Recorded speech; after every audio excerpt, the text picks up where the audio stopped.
वह बेचारी जो बहुत गरीब थी, लाजवती थी, अपने परिवार, अपनी माँ और भाई के लिए इस आग में जल गई। वाकई दिनों तक अपने पति के साथ साथ पति के मित्रों से भी इस सब का शिकार हुई। मन भरने के बाद उसका पति उसे छोड़कर विदेश चला गया। घर चलाने के लिए उस महिला को वेश्यावृत्ति का सहारा लेना पड़ा।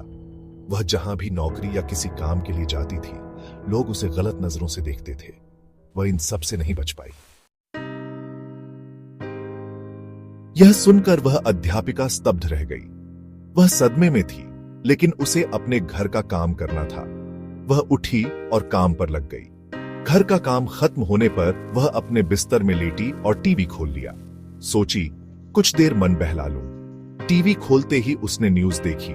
उसने देखा, न्यूज आई है कि 4 लड़कों ने मिलकर एक वृद्धा का रेप कर दिया और चारों फरार हैं। उसे वृद्धा की मौके पर ही मृत्यु हो गई। उस वृद्धा की एक लड़की थी जिसकी शादी हो चुकी थी और वह अपने ससुराल में थी। वह वृद्धा अपने घर के आंगन में सोई हुई थी और वह घर में अकेली थी। अब अध्यापिका के मन में अत्यधिक सवालों की बौछार हुई कि सही कौन है।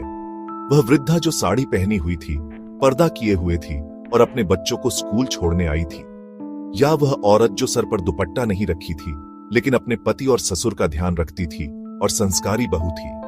वह लड़की जो जीन्स पहनती थी और अपने माता पिता का नाम रोशन करने के लिए मेहनत कर रही थी, या वह वैश्या जो मजबूरी में अपना घर चलाने के लिए यह व्यवसाय अपनाया, या फिर वह वृद्धा जो रात में अपने ही घर के आंगन में सोई थी, जिसे पता ही नहीं था कि आज उसके साथ क्या होने वाला है और वह आज मौत के गोद में सो जाएगी। यह है हमारा समाज। आखिर सही कौन है और कौन गलत?